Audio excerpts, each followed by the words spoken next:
What's up guys, Justin Ponsor here, and today, as you saw in the name of the video, I'm doing a full breakdown on my 2025 boost build. Every year I try to one-up myself with a cool mod sled with all kinds of cool aftermarket parts on it. Let's break it down in detail. So I will drop all of the links to these products and the companies involved in this build if you're interested in picking up any of these parts yourself. And like always, if you have any questions, drop them in the comments and I'll do my best to answer all of them. So starting with the bones, this is a 2025 Polaris Chaos 155-inch boost. Polaris did a couple cool things for 2025. All new running boards. The whole sled is 7 pounds lighter. We have a new headlight that's lighter and it's got a wider, more bright beam pattern. Polaris also came out with a shorter seat. All kinds of new stuff for 2025. New throttle system, which I'm really happy with. And then this sled also came with a Series 9 3.25 track, which I ran last year and loved that track. But this year I decided I'm gonna try different tracks that are out there and see what I think is truly like the best all-around track. So let's start with that. So I went with a Camso Challenger 300 LX track. And this track, I've been pretty mean to it early on in the season. We started riding before there wasn't much bass and I was spinning out on logs and rocks and all kinds of stuff, and it's held up the abuse pretty well. This track seems to be really durable. It's a 3-inch lug, so it really hooks up in the deep snow, but it's also good for like early season and late season riding. I try to get out there as soon as I can and stay out there as late as I can. And the 325 was super durable also, but I feel like maybe the 3-inch is going to be just a little bit more versatile when it comes to spring riding and riding without much bass. Next up on the list is Backwoods BMP. I've been working with Backwoods BMP for a number of years now, and if you're unfamiliar with Backwoods BMP, you're probably not a snowmobiler or you're living under a rock, because these dudes are killing it with the innovation and making just awesome durable parts. So starting off, we have the front and rear bumpers. Backwoods does a really good job at color matching the current stock color options. So this is the Polaris Radiant Green, and it matches absolutely perfectly. If it didn't have Backwoods BMP on there, you would think that this came from the factory because the color matching is 100%. I'm sure you guys have seen their videos of Stumpy on their Instagram page where they literally have a giant stump hanging from the ceiling in their shop comes swinging down and smoking these bumpers, and it's insane how much just the front bumper will protect everything up here. So front, rear bumper, obviously rear bumper's good for, you know, wheeling over backwards, towing out people. I've towed a handful of people already this season, and it's nice to have a nice, secure, durable place to hook somebody to and not worry about folding your tunnel. Another Backwoods BMP goodie is the high-rise spindle. These are an inch taller on either side and they look sweet. They make the front end feel a little bit more playful. So if you're wanting a little more lift on the front end, these will help you with that. Working our way back, we have the Backwoods BMP subframes. These stock subframes can be pretty notorious for breaking, and then your running board's not really connected, ruins your day or trip if you're not local to where you ride. So I think this is a really good piece of insurance. These are 100% billet, super strong. A lot of companies out there are just making this crossbar, but that's not really necessarily the weak point. This whole overstructure is what usually breaks. So Backwoods made an entire structure. This is the new version for 2025. Since we have the different Polaris running boards, they had to redesign a lot of it. Love those. Working our way back, we have the Backwoods BMP rail braces. I've been running their rail braces for a series of years, and it's nice to just give some added strength. I don't do a whole bunch of jumping, but I do come down hard on this sometimes, whether it be a wheelie or a re-entry or whatnot. It's a good peace of mind to have that. This is their new HD series, so it's a little more rugged, a little beefier. Definitely a good investment to keep yourself from snapping your rails. One more thing while we're back here, this is the 2025 rear bumper. They had to change a couple things because of these new drop brackets and the new running boards. So it's a new design for 2025. Still looks super good. We have the big beefy grab bar back here in case you get stuck like I do. And last but not least, back here we have the Backwoods BMP big wheel kit. If you have the HD rail braces, you need to get the big wheel kit that has the axle that works with these rail braces because it's completely different. But again, we have the radiant green color match to the rails.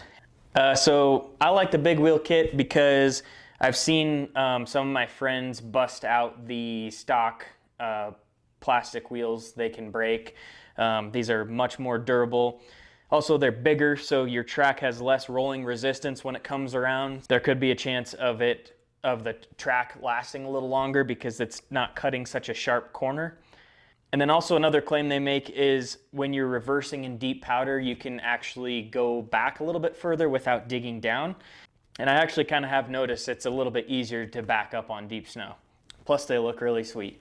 So Backwoods BMP, they've done such a good job at making super strong products that work, and I love everything about it.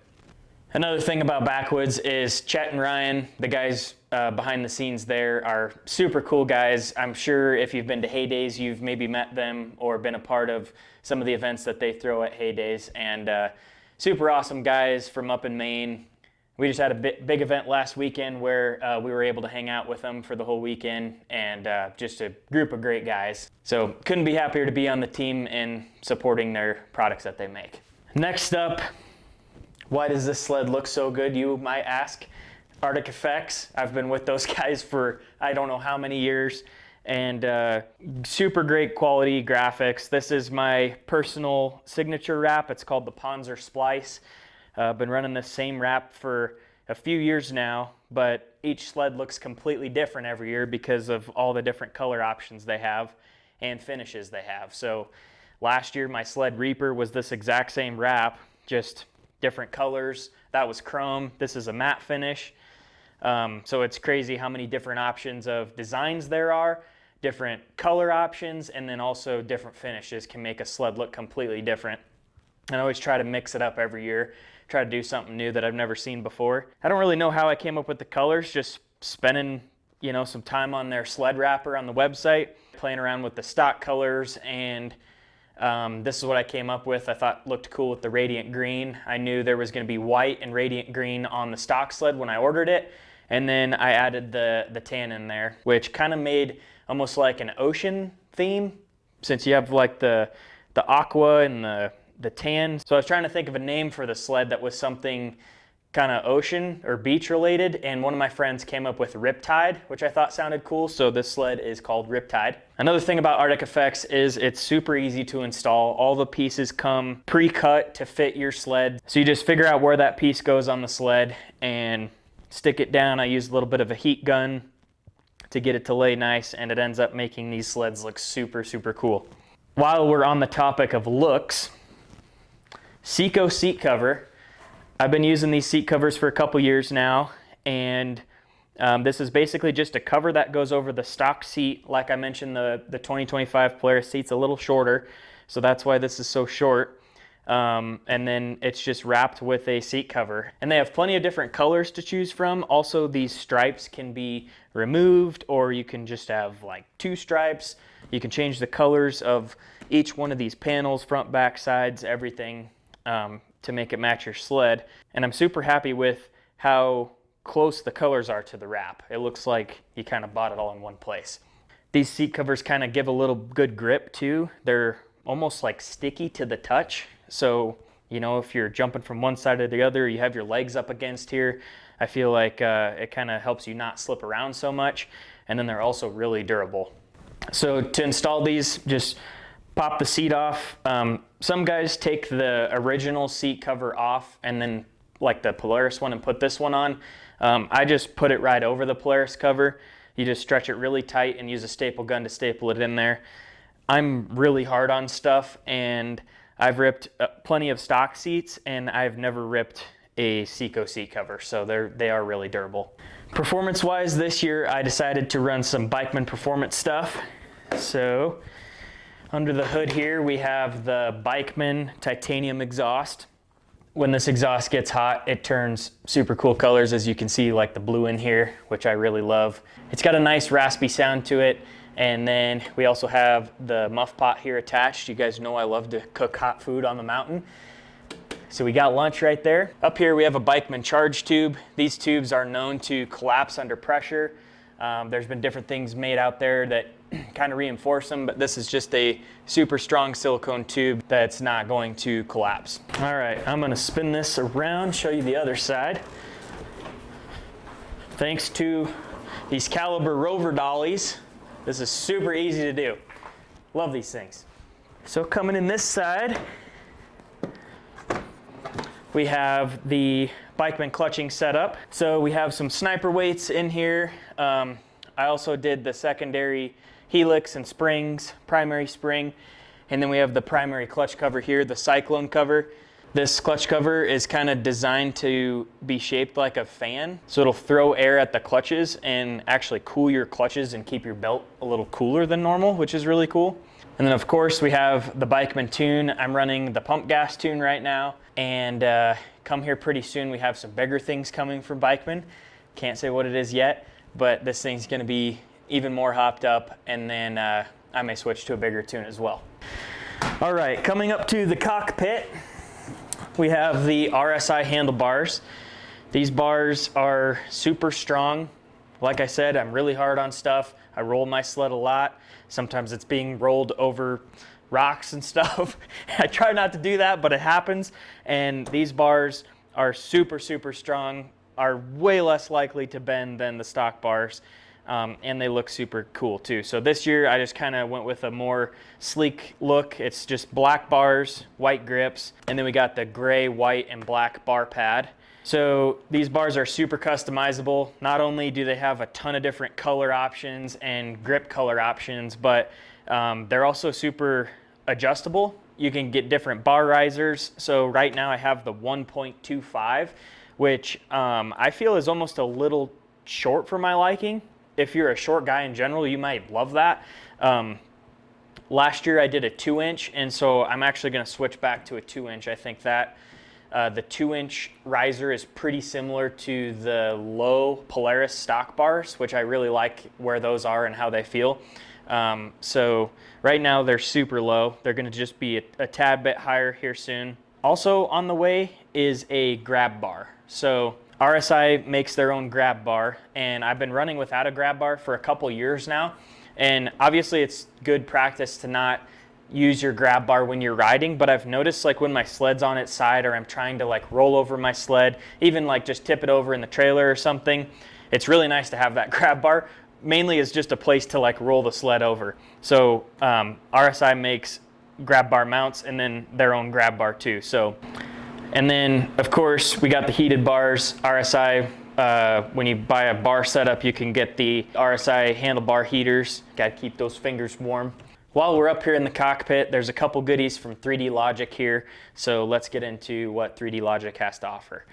So starting with the brake reservoir cover. I've seen some guys break this cover when rolling your sled over. You definitely don't want to lose all your brake fluid and not have brakes. I've never broken one personally, but I always like to just throw one on just to avoid that scenario. So probably one of my favorite 3D Logik products is the short brake lever. I love having a short brake lever because I always just have one finger, and I always have my pointer finger on the brake, and it's just super easy to grab. It's so short, so it's just when you need brakes quick, it's just there. This is also plastic, so I've noticed that my finger doesn't get as cold as like running a billet brake lever. So that's pretty cool. And then also it's a breakaway, so you're way less likely to, you know, bust it on a branch or something. This plastic does have some flex in it, so less likely to break. So when you buy the brake lever, it comes with actually 2 levers. So this one, as you can see, it's a little bit longer, so if you want it shorter than stock but not this short, there's an in-between. I know some guys like to do 2 fingers, or maybe if you're a middle finger on the brake guy, that might be a little more comfortable for you. But yeah, I love the short one. Either way, super cool product. So another really cool thing that 3D Logik is making this year is the RibKage. So this here is a intake vent that plumbs right into your air box. And as you can see, there's so much surface area here.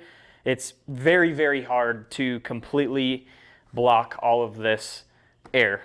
As you guys know, the more air you have, the more power you have, the less likely you are to bog or something like that.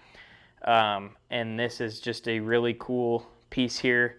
It also, I really like the way it looks. It almost looks factory there. It's got the frog skin vents on it. So again, 3D Logik branching out into the new products there. I think that's really cool. Pairing with the 3D Logik RibKage, I also have the fire and ice intake vents here on the side, which replace your stock vent there. And as you can see, this thing has so much surface area. And what's super cool about these is there's actually vents here on the bottom. And so like, even if you're going through the most snow you've ever been, it's gonna be super, super hard to have the snow like packed in there enough to actually block all that air. So this thing is basically a fire breathing dragon. Like it has so much air. Then you got the one on the other side too. These fire and ice vents pair super nicely with the 3D Logik vent. They also have the kind of the same look to them too. So I think it just all looks really good together as one package. While we're on the fire and ice stuff, I'll pop open the hood here. One more vent that's hidden here is this guy right here. So this vent is kind of a last resort. So say you did plug all your other vents up, worst case scenario, your airbox can pull air from your engine compartment, which I know is not ideal. You don't want warm air going in there, but it's been tested and it'll pull the cold air first, and if it absolutely cannot breathe, it resorts to this as a last resort, which pulling warm air out of here is better than just having it choke and not have any air. So that's another really cool vent we have on here. All right, got the hood back on. This is a CaribouX Pro hood. So it's an aftermarket lightweight hood from Sweden. CaribouX is making a couple different hoods. They have, this is the Pro hood, which allow you to use the stock headlight. Then they have the Mod hood. That's more of a, I guess, modified look, no headlight option. And then they have the Race hood that is less vents and just strictly race mode. So I chose the Pro because I enjoy a night ride from time to time. And I thought I wanted to try these new Polaris headlights out with the wider beam pattern and stuff. So I was able to pop those in there. And this hood here, I weighed them out and I lost about 4 pounds with the hood, which if you know about snowmobile weight reduction, that's actually a lot of weight to be lost. On a side note, this is a brand new hood, but I actually sent this hood off to ArcticFX before I installed it. So they have the template. So that's why I was able to get the template for the wrap. So if you're ordering an ArcticFX wrap, you want to have this hood, you can get a wrap to use on this hood as well. Another couple cool things about this hood is you obviously have the 7S mounting plate, or you can do the standard screen as well. This one's got the 7S. We also have a spot over here for the satellite stuff. This screen is laid way more flat, almost more similar to like a Gen 5 Skidoo, which I'm actually kind of liking that. It drops down a little bit of the bulkiness up here, and you know, as you're mountain riding, you're normally standing up, and I feel like it's a pretty good angle. So I'm kind of liking the sleekness of this. And then you also have a ton of storage. So got a leather pouch there. I have all kinds of snacks and drinks and gloves, and it goes way deep in there. Spare throttle flipper, my water, all kinds of stuff. And it's also mesh, so all the engine heat inside there actually comes up here and heats this compartment. So if I have like some frozen gloves or whatever, I'll put them in here, like towards the bottom, closest to the engine compartment, and it'll thaw them out and make them warm. So that's a really cool feature as well. At the rear here, this is a new product that I've never ran before. I'm pretty excited about. This is from Avid Products, and it's called a tail tidy. So what this is it basically replaces your stock tail light and your whole mud flap assembly. So this whole thing here is gone, and then it's replaced with just a sleek, I guess, minimalist look, which I think is really cool. I could see it being beneficial for snow not being held up behind here, just kind of can fall out underneath the bumper handle. And then you still have your tail light, which I think is important. There's, you know, a little bit of weight reduction too. I didn't weigh it out, but also just is a super clean look. You know, these snow flaps, a lot of guys are wondering, you know, does this really do much as far as like snow being thrown up and stuff? And I would say it probably doesn't help with much cooling, more so just like throwing snow at the guy behind you. So I guess I haven't really asked people if I throw some more snow with this, but you know, I bet it's not that big of a difference. And the guy behind should just stay back if he's getting hit with snow anyway. But it's a nice LED bright light and just a super clean product. I'm surprised I've gotten the most questions about these right here. When I posted the reveal of this sled, so many people were asking about my light setup here. Why is it there? How did I do it? Things like that. So this is all from Oxbow. They are mostly known for their radios, which work great, but they also make some awesome lighting options. So I've been running this same light. This is called the Voyager light. I run it on my helmet. And like I said, I enjoy night ride from time to time. And what I noticed with night rides is when you're backcountry riding, your sled is never really flat. So your headlights, I know this is a wider beam pattern, but typically, you know, your sled, you're either in a wheelie, you're on a side hill, your headlights aren't really pointing where you need them. So you have the helmet light in addition. So the helmet light is good because no matter where I'm riding or wherever I'm looking, there's light wherever I'm looking, which is nice. But I added these because I thought these would probably light up down low where my headlights, where I want my headlights to look but aren't looking. So when I'm in a side hill or a wheelie or just, you know, off camber, these lights will kind of light up all underneath me. I haven't been out for a actual like dark night ride. I've just been out like when the sun's going down and I've turned them on, and I think it's gonna work really cool. So we're gonna probably do a night ride here one of these nights and do a video going over all the lights. But to answer a lot of questions that I've got on Instagram and TikTok, how did I mount these? Like I said, it's all stuff from Oxbow. So this is the riveted Oxbow GoPro mount that we use for like our avalanche chest plates to mount our radios. I just riveted a couple of those there in the side panels. Then they have these GoPro swivel mounts, so you can actually turn this and, you know, kind of point them wherever you want them. So I usually have them kind of right towards the ski loops. Then obviously Voyager light on either side. This Voyager light has a pigtail cable that runs off of it. So does the other one, and then Oxbow sells a splitter cable. So both of those pigtails go into the splitter cable. The splitter cable goes into a Polaris 850 adapter that Oxbow sells that plugs right into your accessory Polaris stock plug that's already there. So it's all plug and play. It's super easy to install. We sell all this stuff on sledusa.com as well. And I've also put together a bundle that has everything you need here for this dual light setup, all in one purchase basically. So you can see that on there. Some guys will mount these up top if they have like the mod hood that doesn't have the headlights, you know, or a skins hood or different hoods. I've seen guys just mount one or two, looks really cool. So if you want this package, you know, they don't have to be mounted here. You can mount them wherever you want. So that pretty much sums up the sled build. There's a couple more parts that I'm waiting on. One of them being the Raptor shocks. I've ran the Raptor shocks the last couple years. Last year I ran the new VII-RCs and they were a really great shock. So I'm excited to get those thrown on here. They come in different colors now. I just ordered them in black so they'll match the sled. So once those come in, we'll have those on the front and the rear. And then another couple parts we're waiting on from South Simcoe Machine. You know I like all the fancy details, and so South Simcoe Machine, I've been running their pull cord handles for a while. This is one off of Sammy's old sled. Just adds a nice little touch, nice little detail. So I'm gonna put RIPTIDE on probably a white one, have a pull cord handle, and then they also make billet gas caps, which is kind of cool. So putting one of those on there too, and then this thing will be pretty much buttoned up.